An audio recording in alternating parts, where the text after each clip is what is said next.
Pending సమస్యలపై BJP rally. సమస్యలను తక్షణమే పరిష్కరించాలని తహసీల్దార్ కార్యాలయం ముందు ధర్నా. రాష్ట్ర ప్రభుత్వం మొండి వైఖరిపై కార్యాలయం అధికారులకు వినతిపత్రం అందజేత. మొండి వైఖరి విధానాన్ని నిరసిస్తూ భారతీయ జనతా పార్టీ ఆధ్వర్యంలో రాష్ట్ర పార్టీ పిలుపు మేరకు స్థానిక సమస్యలపై తహసీల్దార్ కార్యాలయం ముందు ధర్నా కార్యక్రమాన్ని బీజేపీ నాయకులు నిర్వహించారు. అంతకుముందు కిషారెడ్డిపేట బ్రిడ్జి నుండి తహసీల్దార్ కార్యాలయం వరకు ర్యాలీ నిర్వహించారు. అనంతరం వారు మాట్లాడుతూ, ప్రభుత్వం సంవత్సరన్నర పాలనలో ప్రజల సమస్యలను పరిష్కరించకుండా నాటకాలు ఆడుతున్నది. ఈ యొక్క ప్రజా సమస్యలను మనం ప్రజల ముందు ఉంచాలనేటువంటి ఉద్దేశంతోన గౌరవనీయులు పెద్దలు బీజేపీ రాష్ట్ర అధ్యక్షులు రామచంద్రరావు గారు రాష్ట్ర వ్యాప్తంగా అన్ని మండల కేంద్రాల్లో, మున్సిపాలిటీల్లో, గ్రేటర్ హైదరాబాద్లో ప్రజా సమస్యల పైన మనం గలం ఎత్తాలి అనేటువంటి ఉద్దేశంతోన ఈరోజు భారతీయ జనతా పార్టీ పెబ్బేరు మండలంలోనే రూరల్ గ్రామీణ మండలం నుంచి ఈ యొక్క ర్యాలీగా వచ్చి ఇక్కడ మనం నిరసన కార్యక్రమం చేస్తూ ఉన్నాం. సోదరులారా, కాంగ్రెస్ ప్రభుత్వం అధికారంలోకి రాకముందు 6 గ్యారంటీల పేరిట 420 అంశాలను పెట్టి మీ సమస్యలను మేము అన్నింటినీ పరిష్కరిస్తామని చెప్పినటువంటి కాంగ్రెస్ ప్రభుత్వం సంవత్సరన్నర కాలం అవుతున్నా కూడా ఏ ఒక్క సమస్యను పరిష్కరించినటువంటి పాపాన ఈ కాంగ్రెస్ ప్రభుత్వం పోలేదు. కేవలం ఒక ఫ్రీ బస్సు మాత్రమే ఈరోజు ప్రజలు వెళ్తున్నారు తప్ప మిగతాది ఏం చేయలేదు. ఈరోజు కొల్లాపూర్ ప్రధానమైనటువంటి కొల్లాపూర్ నుంచి పెబ్బేరుకు కనెక్ట్ అయ్యేటువంటి ప్రధానమైనటువంటి రోడ్డు 2 బ్రిడ్జీలు దాదాపు 2 సంవత్సరాల కాలం అవుతుంది. కాంట్రాక్టర్లకు మీరు నిధులు చెల్లించకపోవడం వల్ల సగం వరకు వారు కష్టపడి వారి సొంత నిధుల ద్వారా పూర్తి చేసి కొంత డబ్బులు మీరు ఇస్తే ఆ యొక్క నిధుల ద్వారా రెండు బ్రిడ్జీలను పూర్తి చేయడం జరుగుతుంది. కానీ మీరు కొన్ని నిధులు ఇవ్వడం కారణంగా కాంట్రాక్టర్లు సొంత డబ్బులు పెట్టుకొని వారు నిధుల ద్వారా పూర్తి చేస్తే మీరు కమిషన్లకు కకృతి పడి అక్కడ నిధులు ఇవ్వకపోవడం వల్ల కాంట్రాక్టర్లు ఆ యొక్క 2 కొల్లాపూర్ పెబ్బేరుకు కనెక్ట్ అయ్యేటువంటి 2 బ్రిడ్జీలు, వెంకటాపూర్ చేర్పల్లి దగ్గర ఉన్నటువంటి 2 బ్రిడ్జీలు నిర్మించకపోవడం వల్ల ఈరోజు ప్రజలకు రాకపోకలకు అస్తవ్యస్తమై చాలా మంది నానా అవస్థలు పడుతున్న విషయాన్ని గౌరవ ఎమ్మెల్యే మెగారెడ్డి గారు దీనిపైన దృష్టి కేంద్రీకరించి నీవు ఈ ప్రాంత ప్రజలు ఓటేసి గెలిచినటువంటి నాయకుడు గనక తప్పకుండా ఈ యొక్క చేర్పల్లి దగ్గర ఉన్నటువంటి బ్రిడ్జిని, అదేవిధంగా వెంకటాపూర్ దగ్గర ఉన్న బ్రిడ్జిని వెంటనే నిర్మించాలని భారతీయ జనతా పార్టీ పెబ్బేరు మండల పార్టీ తరఫున గౌరవ ఎమ్మెల్యే మెగారెడ్డి గారికి విజ్ఞప్తి చేస్తున్నాం సోదరులారా. అదేవిధంగా ఈ యొక్క మండలంలో దాదాపు వందలాది మందికి ప్రతి సంవత్సరం రైతు భరోసా నిధులు వచ్చేది. ఈ యొక్క మొన్న వేసినటువంటి వానాకాలం సీజన్లో వేసినటువంటి రైతు భరోసా నిధుల్లో ఈ యొక్క పెబ్బేరు మండలంలో చాలా మంది రైతులు రైతు భరోసా నిధులకు నోచుకోలేదు. స్వయానా నేనే ఒక రైతును, నాకే రైతు బంధు నిధులు రాలేదు అంటే ఈ ప్రభుత్వం ఎంత చిత్తశుద్ధితో పనిచేస్తున్నటువంటి విషయాన్ని ఈ యొక్క యావత్ పెబ్బేరు మండల రైతాంగం ఒక్కసారి గమనించవలసిన అవసరం ఉంది. అయ్యా శాసనసభ్యులు గారు, గౌరవనీయులు, మీరు ప్రజల చేత ఎన్నుకోబడ్డారు కనుక మీరు ఇంతకు ముందు రైతు భరోసా నిధులు ఇచ్చిండ్రు, మరి ఇప్పుడు ఎందుకు కొంతమంది రైతులకు నిధులు ఇవ్వలేదు? ఇట్టి విషయాన్ని మీరు దృష్టిసారి కేంద్రీకరించి మీ అధికారులను ఆదేశించవలసిందిగా భారతీయ జనతా పార్టీ పెబ్బేరు రూరల్ మండల ప్రజల తరఫున, భారతీయ జనతా పార్టీ తరఫున తమరికి విజ్ఞప్తి చేస్తున్నాం సోదరులారా. అదేవిధంగా వృద్ధులు, వికలాంగులు వాళ్లకు సదరం సర్టిఫికెట్ పోయి డిజబిలిటీ వచ్చినా కానీ ఈ రోజు వరకు కూడా 2.5 సంవత్సరాలు 3 సంవత్సరాలు సర్టిఫికెట్ వచ్చింది. వారికి కేవలం 4-5 సంవత్సరాలు మాత్రమే సర్టిఫికెట్ వ్యాలిడిటీ ఉంటుంది. కానీ ఈ రోజు 2.5-3 సంవత్సరాలు అయిపోతున్నది. కానీ ఎక్స్పైర్ అయ్యడానికి దగ్గర వచ్చినా కూడా ఈ రోజు వికలాంగులకు, వృద్ధులకు నీవు పింఛన్ ఇవ్వడం నోచుకోలేదంటే ఎంత విచిత్రమైనటువంటి పరిపాలన ఈ యొక్క తెలంగాణలో, ఈ రాష్ట్రంలో ఉన్నది అనేటువంటి విషయాన్ని గుర్తించుకొని ప్రజాపక్షాన నిలబడి ఉద్యమించమని మా రాష్ట్ర అధ్యక్షులు రామచంద్రరావు గారు చెప్పడం చేతనే ఈరోజు భారతీయ జనతా పార్టీ ఈరోజు నిరసన కార్యక్రమం చేపట్టడం జరిగింది. కనుక గౌరవ శాసనసభ్యులు మెగారెడ్డి అన్న గారు, మీరు ఈ పెబ్బేరు మండలంలో ఏదైతే పెండింగ్ ఉన్న సమస్యలను పరిష్కరించాలని భారతీయ జనతా పార్టీ వినయంగా తమరికి విజ్ఞప్తి చేస్తుంది అన్నగారు. కనుక ఈ యొక్క గ్రామాల్లో అనేక సమస్యలు ఉన్నాయి. రోడ్లు గుంతలు పడిపోయినాయి, మొన్న నీళ్లు వర్షానికి బురద గుంతలైపోయినాయి. వెంటనే గ్రామాల్లో ఉన్నటువంటి అన్ని రోడ్లను మరమ్మతులు చేయాలని భారతీయ జనతా పార్టీ తమరికి విజ్ఞప్తి చేస్తా ఉన్నది. మీరు ఏదైతే ఇచ్చినటువంటి హామీలలో కొన్ని అమలు చేస్తే జనాలు కొంత ఉపశమనం చెందుతారు. కానీ ఏ సమస్యలను మీరు పరిష్కరించకుండా ఇచ్చేటువంటి రెగ్యులర్గా ఇచ్చే రైతు నిధులను కూడా సరిగ్గా ఇవ్వకుండా ఈరోజు మీరు ఏదైతే నాంచుడు ధోరణితో ప్రజలు మీనమేషాలు లెక్క పెడుతున్నారో ఇది సరైనటువంటి పద్ధతి కాదని భారతీయ జనతా పార్టీ వనపర్తి జిల్లా శాఖ తమరికి విజ్ఞప్తి చేస్తున్నది. ఇదే కాదు, ఈరోజు యూరియా అనేటువంటిది గతంలో భారతీయ జనతా పార్టీ 11 సంవత్సరాల నుంచి పరిపాలన ఉన్నది. 2014 నుంచి నేటి వరకు ఉన్నది. ఏ రోజు కూడా చూడలేదు తెలంగాణలో రైతులు చెప్పులను వరుస క్రమంలో నిలిచి రైతు యూరియా కోసం పడిగాపులు కాసిన రోజులను కేవలం ఈ కాంగ్రెస్ పాలనలో ఈ సంవత్సరం కాలంలో మనం చూస్తున్నాం. మరి గతంలో పాలించిన పాలకుల పాలనలో బీజేపీ కేంద్రంలో ఉన్నది, యూరియా ఇచ్చింది, అందరికీ యూరియా అందింది. మరి ఎందుకు యూరియా కొరత వచ్చింది ఈ యొక్క తెలంగాణ రాష్ట్రంలో, మరి పెబ్బేరు మండలంలో అని భారతీయ జనతా పార్టీ తమరికి విజ్ఞప్తి చేస్తుంది. ఎందుకంటే కృత్రిమ కొరతను సృష్టించి బ్లాక్ మార్కెట్ కు యూరియాను తరలించి మీరు సరిగా దాని మీద కోఆర్డినేషన్ లేని కారణంగా ఈ రోజు రైతులకు సక్రమంగా యూరియా అందుతలేదు. కనుక తక్షణమే ఎక్కడైతే ఉన్నదో మీ పోలీస్ యంత్రాంగం ద్వారా టాస్క్ ఫోర్స్ యొక్క దాడుల ద్వారా ఎక్కడైతే బ్లాక్ మార్కెట్ లో ఉన్నటువంటి యూరియాని వెలికి పట్టుకొని ఖచ్చితంగా ప్రతి ఒక్క రైతుకు యూరియా అందించే బాధ్యత కేంద్ర ప్రభుత్వానికి, సక్రమంగా అందించే బాధ్యత మీది అని భారతీయ జనతా పార్టీ తమరికి విజ్ఞప్తి చేస్తుంది సోదరులారా. కనుక ఇట్టి సమస్యలను పరిష్కరించాలని భారతీయ జనతా పార్టీ అనేక సంవత్సరాల నుంచి ఉద్యమం చేస్తున్నది. రాజకీయాలు ఓట్ల కోసం కాదు భారతీయ జనతా పార్టీ చేసేది, ప్రజల గోసను విని ప్రజల బాధను అర్థం చేసుకొని ప్రజాపక్షాన నిలవాలని మా బీజేపీ రాష్ట్ర అధ్యక్షుల యొక్క పిలుపుతోన ఈ రోజు పెబ్బేరు మండలంలో ఇలాంటి ఉద్యమం చేస్తున్నాం. కనుక ఇట్టి సమస్యలను మీరు పరిష్కరించాలని, ఇలాంటి రాజకీయాలకు అతీతంగా మీ రాజకీయ ఉద్దేశాలు ఏమైనా ఉంటే పక్కకు పెట్టి పేద ప్రజలు, మధ్యతరగతి ప్రజలు ఈరోజు నానా హరిగోస పడుతున్నారు. అట్టి సమస్యను పరిష్కరించాలని భారతీయ జనతా పార్టీ పెబ్బేరు మండలం తరఫున, భారతీయ జనతా పార్టీ సీనియర్ నాయకుల తరఫున గౌరవ శాసనసభ్యులకు విజ్ఞప్తి చేసుకుంటూ ముగిస్తున్నాను. జై హింద్, జై భారత్, జై తెలంగాణ. సోదరులు ఒకటే గమనించండి, గత 10 సంవత్సరాలు టీఆర్ఎస్ పాలనలో అధికారం ఉన్నా లేకున్నా కేంద్రం నుంచి ప్రతి గ్రామ పంచాయతీకి, ప్రతి గ్రామానికి ఎన్నో నిధుల నుంచి అభివృద్ధి పదంలోకి భారతీయ జనతా పార్టీ నడిపించింది. అదేవిధంగా రాబో స్థానిక ఎన్నికలలో మనం ప్రతి కార్యకర్త కూడా ప్రతి గడపకు, ప్రతి ఇంటికి వెళ్ళి తెలియజేసేది ఏంటంటే ఇప్పటికీ కూడా ప్రతి గ్రామ పంచాయతీకి కేంద్ర నిధులు వస్తున్నాయి, కానీ రాష్ట్ర ఓట్ల నుంచి నాశనం చేస్తున్నది ఏంటి లేదని ఒకటి తెలియజేయాలి. అదేవిధంగా ఇచ్చిన హామీలు నెరవేర్చలేదనేది ప్రజల లోపల ఖచ్చితంగా గడపకు తెలియజేయాలి. అదేవిధంగా ఈ దేశం పైన జరుగుతున్న కుట్రలను కూడా ప్రతి కార్యకర్త గమనించి ప్రజల లోపలికి తీసుకుపోవాల్సిన అపోహలు, చాలా రకరకాల కుట్రలు జరుగుతున్న కార్యకర్త సోదరులారా, టీమ్ స్టేట్ పేరిట ప్రభుత్వం పైన కానీ నాయకత్వానికి పైన కుట్రలు జరుగుతున్నాయి, ప్రభుత్వానికి పైన కుట్రలు జరుగుతున్నాయి. ఇవన్నిటిని కూడా ప్రజలకు అర్థమయ్యేలా తెలియజేసి భారతీయ జనతా పార్టీని నరేంద్ర మోడీ గారి నాయకత్వం బలపరిచి రాబో స్థానిక ఎన్నికలలో భారతీయ జనతా పార్టీ అన్ని గ్రామాలలో అధికార దిశగా వెళ్ళి ప్రజాసేవలో ముందుండి ప్రజలకు సేవ చేయాలని చెప్పి కోరుకుంటున్నాను. మనం ఈరోజు ఈ యొక్క రాష్ట్ర వ్యాప్తంగా ఈ యొక్క కాంగ్రెస్ గవర్నమెంట్ ఏర్పడి దరిదాపు 20 నెలలు కావాల్సి వస్తున్నది. 20 నెలలు పూర్తయినటువంటి సందర్భంగా కూడా ఈ రాష్ట్ర ప్రభుత్వము ఏదైతే సకాలంలో నిర్వహించాల్సినటువంటి ఇక స్థానిక ఎన్నికలు ఈ రోజు వరకు కూడా ఇలాంటి కోర్టు గడువు ఇచ్చినా కూడా కోర్టు గడువును కూడా తీరిపోయేటువంటి సమస్య ఉంది.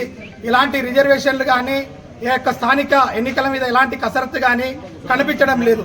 ఈ ప్రభుత్వానికి ఒకటే సోయి ఉంది, తాము మాత్రమే పరిపాలన చేస్తే ఈ రాష్ట్రం అభివృద్ధి చెందుతుంది అని అనుకుంటున్నారు. కానీ వాళ్ళు ఏదైతే ఈ యొక్క ఎన్నికల్లోకి గెలిచి ప్రభుత్వాన్ని ఏర్పాటు చేసుకోవడానికి చెప్పినటువంటి అనేక హామీలను ఏ విధంగా విస్మరించిందో మనం అందరం కూడా గుర్తు చేసుకోవాల్సిన అవసరం ఉంది. మిత్రులారా, ఈ యొక్క కాంగ్రెస్ గవర్నమెంట్ అధికారంలోకి రావడానికి నిజామాబాద్లో కామారెడ్డి సభలో ఈ యొక్క రాష్ట్రంలో అత్యధిక సంఖ్యాకులైనటువంటి బీసీలను మభ్యపెట్టి ఈ యొక్క స్థానిక సంస్థ ఎలక్షన్స్ లో బీసీలకు 42% రిజర్వేషన్ ఇస్తానని చెప్పి ఈరోజు ఈ యొక్క రిజర్వేషన్ని ఏదైతే ఆయన మూకుమ్మడిగా ఈ యొక్క రాష్ట్ర అసెంబ్లీలో నేను అది తీసుకొచ్చినాను, ఆ యొక్క చేయాల్సినటువంటి పని కేంద్ర ప్రభుత్వం మీదే ఉంది, కేంద్ర ప్రభుత్వమే పని చేయాల్సిందని చెప్పడం జరుగుతుంది. మిత్రులారా, మనం అంతా కూడా గమనించుకోవాలి.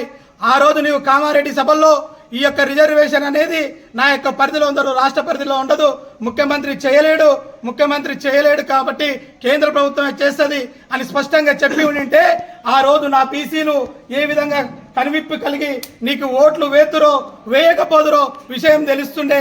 ఏ విధంగా అయితే నీవు మభ్యపెట్టి ఆ రోజు బీసీలకు రిజర్వేషన్ ఇస్తానన్నావో, ఏ విధంగా చెప్పినావో ఆ విధంగా నీవు రిజర్వేషన్ కాలు మొక్తావా, ఏలు మొక్తావా, నీవు ఏం రిజర్వేషన్ తెస్తావు? కోర్టు ద్వారా తెస్తావా, ఆర్డినెన్స్ ద్వారా తెస్తావా? ఖచ్చితంగా 42% రిజర్వేషన్లు స్థానిక సంస్థల్లో ఇవ్వాల్సిందే. స్థానిక సంస్థల్లో 42% రిజర్వేషన్లు ఇచ్చే వరకు ఈ రాష్ట్రంలో స్థానిక సంస్థల ఎన్నికలు ఎలా జరుగుతాయో మా బీసీలకు చెందినటువంటి జనాభా అంతా కూడా ఎదురు చూస్తుంది. నీవు ఎలక్షన్లో పోటీ చేస్తే మా బీసీలంతా కూడా నీకు తగిన బుద్ధి చెప్పడానికి సిద్ధంగా ఉన్నారనే విషయాన్ని ఈ యొక్క పెబ్బేరు మండల ఎంఆర్ఓ కార్యాలయం ముందు మేము భారతీయ జనతా పార్టీ పెబ్బేరు శాఖ డిమాండ్ చేస్తా ఉన్నది. అదేవిధంగా మిత్రులారా, ఈ రాష్ట్రంలో అనేక సమస్యలు నెలకొని ఉన్నాయి. ఈయన 6 గ్యారంటీల పేరుతో ఈ యొక్క రాష్ట్రంలో మహిళలను కానివ్వండి, వృద్ధులను కానివ్వండి, ఈ రాష్ట్రంలో ఉన్నటువంటి అంత ప్రజానికాన్ని మోసం చేసినటువంటి విషయాన్ని మనం అంతా కూడా గుర్తు చేసుకోవాల్సిన అవసరం ఉంది. ఆయన ఏం చెప్పిండంటే 6 గ్యారంటీల్లో ఇంట్లో ఉన్నటువంటి అత్తకి 2000 పెన్షన్ వస్తే నేను ముఖ్యమంత్రి పీఠం ఎక్కిన మెడే 4000 చేస్తా, వికలాంగులకు 6000 చేస్తా, ఇంట్లో కోడలికి మహాలక్ష్మి పథకం ద్వారా 2500 రూపాయలు ఇస్తానని చెప్పినటువంటి ముఖ్యమంత్రి ఈ రోజు వరకు మహిళలని అదేవిధంగా కొత్త పెన్షన్లు ఇవ్వకుండా నీవు పెంచుతానన్న పెన్షన్ ₹1 కూడా పెంచకుండా 20 నెలల కాలాన్ని వెలదీసినటువంటి విషయాన్ని మండల ప్రజలు, రాష్ట్రంలో ఉన్న ప్రజలందరూ కూడా గుర్తు పెట్టుకున్నారనే విషయాన్ని ముఖ్యమంత్రి రేవంత్ రెడ్డి గారు తెలుసుకోవాల్సిన అవసరం ఉంది. అదేవిధంగా ఈ రాష్ట్రంలో నీవు ఇచ్చినటువంటి అనేకటువంటి హామీలలో ఇందిరమ్మ ఇండ్లు ఇస్తున్నావు. ఇందిరమ్మ ఇండ్లు ఈ రోజు ఏ యొక్క డబ్బు ద్వారా నీవు ఇస్తున్నటువంటి విషయాన్ని ఇక్కడ ఉన్నటువంటి మండల అధికారులకు అందరికీ కూడా తెలుసు. కేంద్ర ప్రభుత్వం ఏదైతే ప్రధానమంత్రి ఆవాస్ యోజన ద్వారా ఈ రాష్ట్రానికి పంపించినటువంటి నిధుల ద్వారానే నీవు ఈ యొక్క మండల కేంద్రంలో ఊరూరులో 10-20 ఇండ్లను కేటాయిస్తూ ఆ యొక్క నిధులను మాత్రమే ఆ ఇండ్లకు కేటాయిస్తూ కేంద్ర ఆవాస్ యోజన వచ్చినటువంటి నిధులను మాత్రమే ప్రజలందరికీ కూడా ఇందిరమ్మ ఇండ్లు ఇచ్చినటువంటి వ్యక్తులకు ఇస్తున్నటువంటి విషయం అంతా కూడా ప్రజలకు అర్థమైపోయింది. నీ రాష్ట్ర ప్రభుత్వం ద్వారా ఈ రోజు ఇందిరమ్మ ఇండ్లకు ₹1 కూడా ఖర్చు పెట్టినటువంటి వైనం మొత్తం కూడా రాష్ట్ర ప్రజలకు అర్థమైన విషయాన్ని నీకు తెలుసు. ఈ రోజు నువ్వు ఈ యొక్క రాష్ట్రంలో స్థానిక సంస్థల ఎన్నికలు ఎందుకు జరుపుతలేవంటే నీవు నీ ఇంటెలిజెన్స్ ద్వారా నీవు నిర్వహించినటువంటి సర్వేలో నీకు ఎక్కడ కూడా 15-20% మించి సీట్లు రావనే విషయాన్ని నీకు నిక్కచ్చిగా తెలుసు. కాబట్టి నీవు ఈ రాష్ట్రంలో ప్రతిపక్ష హోదాలో ఉన్నటువంటి భారతీయ జనతా పార్టీ రాష్ట్రంలో పుంజుకుంటున్నటువంటి విషయం నీకు తెలుసు. కాబట్టి నీ ముఖ్యమంత్రి సీటుకే గండం ఉందనే విషయం నీకు తెలుసు. కాబట్టి ఈ రాష్ట్రంలో నీవు ఎన్నికల నోటిఫికేషన్ వేస్తలేవనేది బీజేపీ మండల శాఖ తీవ్రంగా ఆరోపణ చేస్తా ఉన్నది. అదేవిధంగా కేంద్రం పంపిస్తున్నటువంటి అనేక సంబంధించినటువంటి అంత్యోదయ పథకం కింద మేమైతే రాష్ట్రంలో గ్రామాల్లో ఉన్నటువంటి ప్రజలకు నీవు ఇచ్చినది ఉత్తర రేషన్ కార్డులే మాత్రం కానీ నీవు రేషన్ కార్డులకు సంబంధించినటువంటి ఎలాంటి నిత్యావసర వస్తువులు కానీ ఈ రోజు వరకు సరఫరా చేసినావో చెప్పాల్సినటువంటి విషయాన్ని మేము డిమాండ్ చేస్తా ఉన్నాం. నీవు ఓన్లీ రేషన్ కార్డు మాత్రమే ఇచ్చినావు. రేషన్ కార్డులో ఇస్తున్నటువంటి సరుకులన్నీ కూడా మా కేంద్ర ప్రభుత్వాన్ని ప్రజలకందరికీ తెలుసు. మా కేంద్ర ప్రభుత్వమే ఉచితంగా కరోనా కాలం నుంచి ఈ రోజు వరకు 5 కిలోల బియ్యాన్ని ఇస్తున్నటువంటి విషయం అంతా ప్రజలకంతా తెలిసినటువంటి విషయాన్ని నీకు కూడా తెలుసు. కాబట్టి నీవు లోకల్ సంస్థల ఎన్నికలను కాలయాపన చేస్తున్నావు అనే విషయం కూడా అర్థం చేసుకోవాల్సిన అవసరం ఉంది. అదేవిధంగా ఈ రాష్ట్రంలో నీవు ఈ దేశంలో ఇస్తున్నటువంటి అనేకమైనటువంటి రిజర్వేషన్లో ఊకే యొక్క బీసీల నినాదం కానీ నీ ప్రభుత్వ వ్యతిరేకతను కానీ ఇవన్నీ కూడా మభ్యన పెట్టాలని ఈరోజు ఒక కొత్త ఉద్యమాన్ని నీవు ప్రోత్సహిస్తున్నావు నీ పార్టీ వ్యక్తుల ద్వారా. మార్వాడి గోబ్యాక్ అనే విషయాన్ని దేశంలో ఉన్నటువంటి వ్యక్తులందరూ కూడా సమానం. ఈ దేశం అందరిది. ఎవరైనా ఎక్కడైనా వెళ్ళి బతికేటువంటి ఛాన్స్ ఉంటుంది. ఏది కూడా అక్రమ వ్యాపారం చేయొద్దు. సో ఎవరైతే స్వతంత్రంగా లైసెన్స్డ్ ఆర్గనైజేషన్ వ్యాపారం చేస్తారో వాళ్ళంతా దేశ నలుమూలలో ఎక్కడైనా చేసుకోవడానికి అవకాశం ఉందన్న విషయాన్ని భారతీయ జనతా పార్టీ స్పష్టం చేస్తున్నది.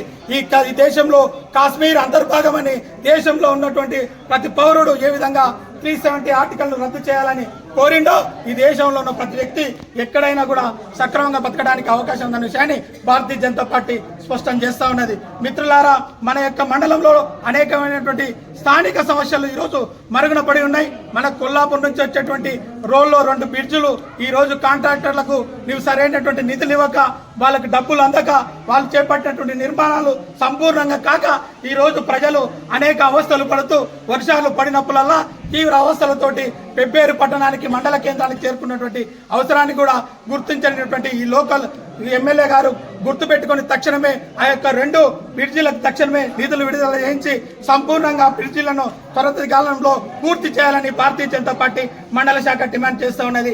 ఈ యొక్క మండల శాఖ ఈ రోజు గ్రామాల్లో ఉన్నటువంటి అనేక సమస్యల మీద మన యొక్క ఎంఆర్ఓ గారికి మెమోరాండం ఇవ్వడం జరుగుతుంది. అదేవిధంగా గ్రామాల్లో అనేకమైనటువంటి విద్యను అందించేటువంటి విద్యాలయాలు ఈరోజు శిథిలావస్థకు చేరుకున్నాయి. కాబట్టి వెంటనే స్థానిక ఎమ్మెల్యే గారు వాటి మీద దృష్టి పెట్టి అదనపు గదులు ఏర్పాటు చేసి పిల్లలకు సౌకర్యమైనంత విద్యను అందించాలని భారతీయ జనతా పార్టీ డిమాండ్ చేస్తా ఉంది. కాబట్టి భారతీయ జనతా పార్టీ ఈ లోకల్ సమస్యల మీద రాష్ట్ర వ్యాప్తంగా ఎక్కడికక్కడ ఆ యొక్క గ్రామాల సమస్యల మీద ఈ రోజు పోరాటం చేస్తుంది.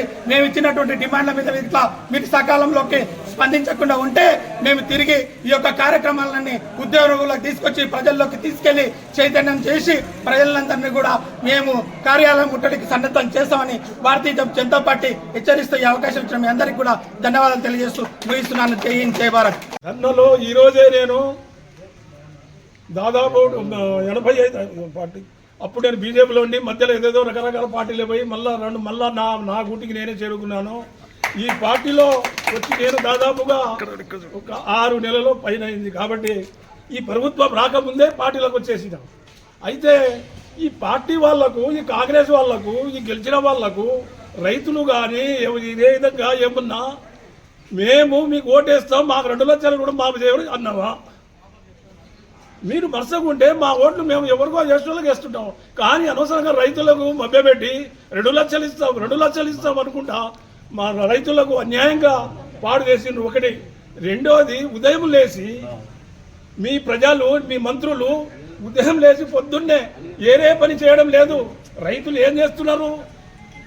ఉన్నారా? తింటడం లేదు, పోయలేదు. ఆ ప్రాజెక్ట్ ఏమైంది, ఈ ప్రాజెక్ట్ ఏమైంది, నీకు చేస్తే ఏమాయి? ఒక కొత్త ప్రాజెక్ట్ కడితే ఏమాయి? కట్టిన దానికి అది లేదు, అది పోయింది, అది బొక్కబడింది అనుకుంటే అదే పని ఉంది. కానీ రైతులకు, కూలీలకు ఏమన్నా సహాయం చేస్తున్నారా? ఫస్ట్ 15,000 అనవసరంగా 12,000 రూపాయలు ఏదో ప్రభుత్వం ఇస్తున్నది.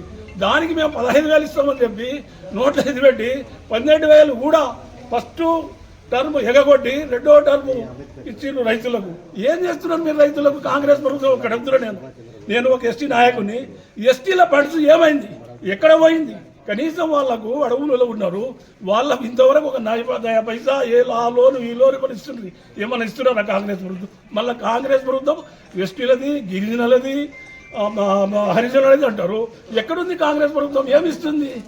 దయచేసి మాకు ఇచ్చిన వాటా మా ఎస్టీఎస్లో ఇచ్చింది. మరియు రోడ్లు చూస్తే కింద పడుతున్నారు. ఇప్పుడే నేను కింద పడ్డా ఆడ చేరుపల్లి రోడ్డు కాడ. అదే మనకి ఇదే ఆ రోడ్లు ఏం పని చేస్తారు? రోడ్లు వేయండి, రోడ్లు వేపియండి ఫస్ట్. మేము చేస్తున్నాం ఏం చేస్తున్నారు? యాను ఆడ ఒక బస్సు ఎక్కించి ఆడపిల్లలకు పాపం వాళ్ళకు దిక్కు బొక్కు లేక కొట్లాడ పెట్టిండ్రు. కాబట్టి మీరు దయచేసి 2 లక్షల రుణమాఫీ రైతులకు ఎంబడే చేయాలి. 15,000 రూపాయలు రెండవది పింఛన్లు. 65 ఏళ్ళు దాటితే పింఛన్లు ఇస్తున్నారు. మాకు 67 ఏళ్ళు అయింది వరకు. మన పింఛన్ ఎక్కడ పోయింది? సిలిండర్లకు 500 రూపాయలు ఇస్తామన్నారు. ఎక్కడ ఉన్నాయి 500? దయచేసి మీ ప్రభుత్వం వచ్చినప్పటి నుంచి ఏమన్నా చేసిండ్రా? బీద రైతులకు కానీ, ఎస్టీలకు కానీ, ఎస్సీలకు కానీ ఏమైనా సహాయం చేసిండ్రా? కాబట్టి నాకు అవకాశం వచ్చిన అందరికీ భారత్ మాతాకి జై, భారత్ మాతాకి జై, భారత్ మాతాకి జై. చేయాలి. 6 గ్యారెంటీలను వెంటనే అమలు చేయాలి. రైతు భరోసా నిధులు రైతులకు వెంటనే చేయాలి. వెంటనే ఇవ్వాలి. వృద్ధులకు, వికలాంగులకు పింఛన్లను వెంటనే. భారత్ మాతాకి నరేంద్ర మోదీ గారి నాయకత్వం, రామచంద్రరావు గారి నాయకత్వం, బీజేపీ వర్ధిల్లాలి. భారతీయ జనతా పార్టీ